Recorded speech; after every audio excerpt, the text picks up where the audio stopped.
Only it's very difficult for a person who follows this way to understand this way, or for a person who understands this way to get with this, or even between right angles. They're a little difficult to understand. And I imagine many of you here, you wouldn't be in this kind of a scene if, for example, you understood the way of repentance. And that was the way that you like to follow. You would be in church instead. So I'm starting out with this way because it's the most difficult for probably most of you to understand, and the most repugnant. The extreme of repentance, you know, of course, is the penitente cult. In Mexico and the southwest here, among the Indians, an extreme of identification with Christ and his crucifixion, kind of self-torture. And the extreme of this way is, of course, the penitentiary. The most interesting experiences that many of us have had through exploring the prison world, the world of the asylum, the world of the enemy of society, and that as a kind of yoga. You know that San Quentin looks like the Potala at Lhasa, the great Tibetan monastery. It's the same, almost the same architectural design. And I lecture at San Quentin about once a year. And the most extraordinary questions and the most attentive audience you could imagine. And lots of them. It is a kind of monastery, as asylums for the insane are also kinds of monasteries. So I'm just saying these general things to give you an outline of the scheme we're going to follow. And then I'm also going to illustrate these moods by playing music appropriate to them. It's difficult in a short time that I've had to prepare this to find the music that is perfectly appropriate. But this is suggestive, and I'm going to say something about that in general later. Now then,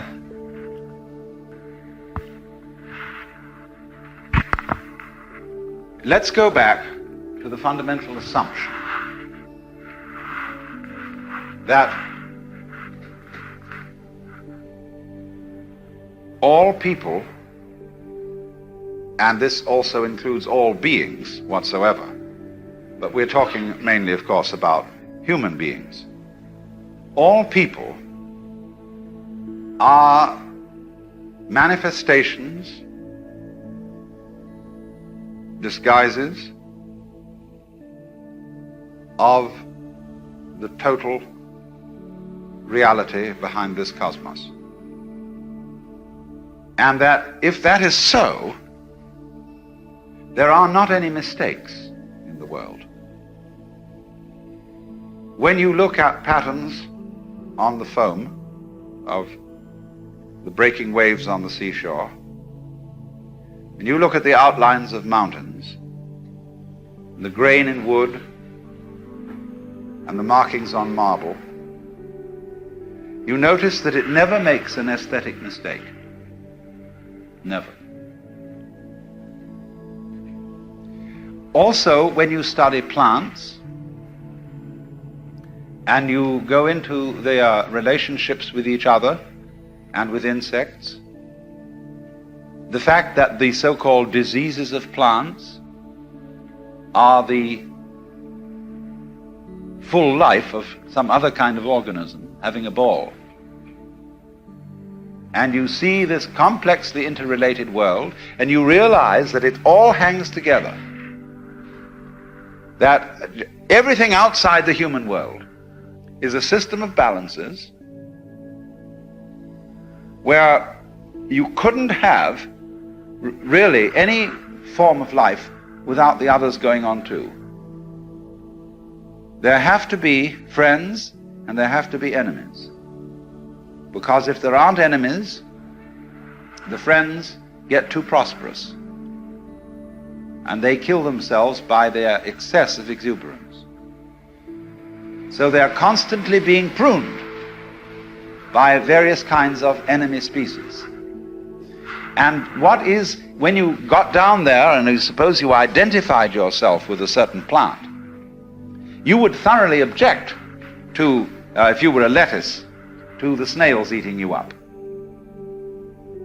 And also a person who gets identified with lettuces, you see, say somebody who grows lettuces for his living, gets mad at the snails. But actually,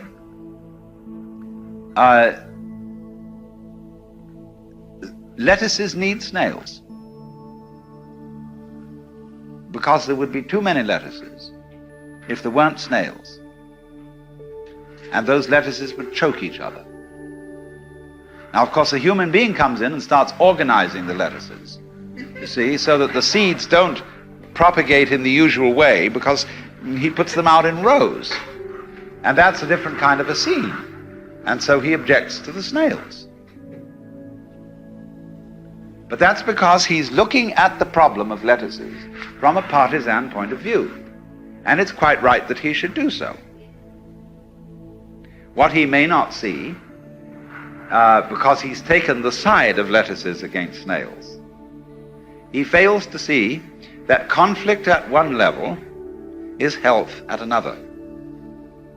Just as conflict going on between microorganisms in your bloodstream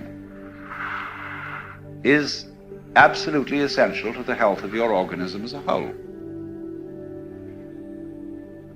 But you're not aware of that conflict going on, because conscious attention doesn't need ordinarily to focus upon it. And so you don't get involved, and you're not anxious about what party is winning and what party is losing. They're keeping up a kind of balance.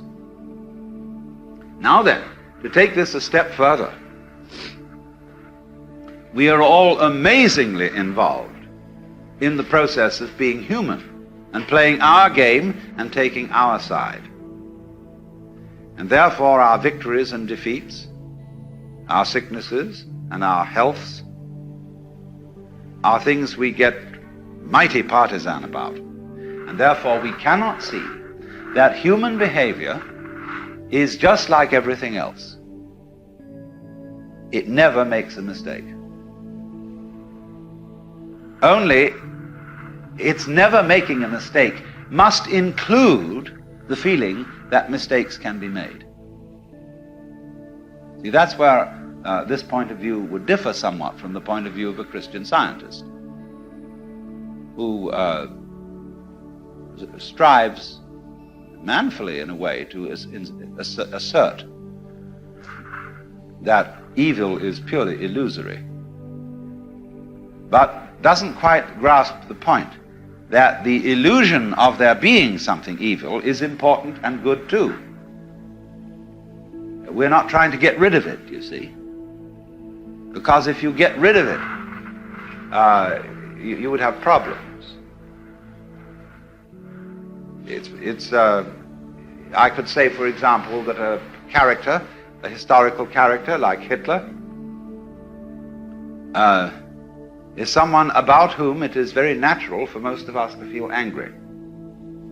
And that's perfectly right that we feel angry, although he is as much a natural phenomenon as an earthquake. So what we have then is a system of a sort of hierarchy of levels. And at the point where you are involved, you can't stand aside from yourself and look at it objectively in the same way as you look at the patterns of foam on the seashore, or as the life of the fishes in the tide pools. But to be liberated is to be able to see human life in the same way as you see all other life. And to do that, you have to be able to live, as it were, on two levels: the level of involvement and the level of detachment. And therefore, cultivating the level of detachment is something that is done through the mysterious human property of self-consciousness. To be able to know that you know, to feel that you feel. And by possessing that faculty, which is self-consciousness, is being able to reflect upon one's own life. We are able to become, as it were, to go to a level at which our own life is seen in its total context in the universe. That is to say, to realize that yourself is not your ego, which is the standpoint at which you are involved in your game and taking sides, but yourself is the eternal, immeasurable reality that is what there is.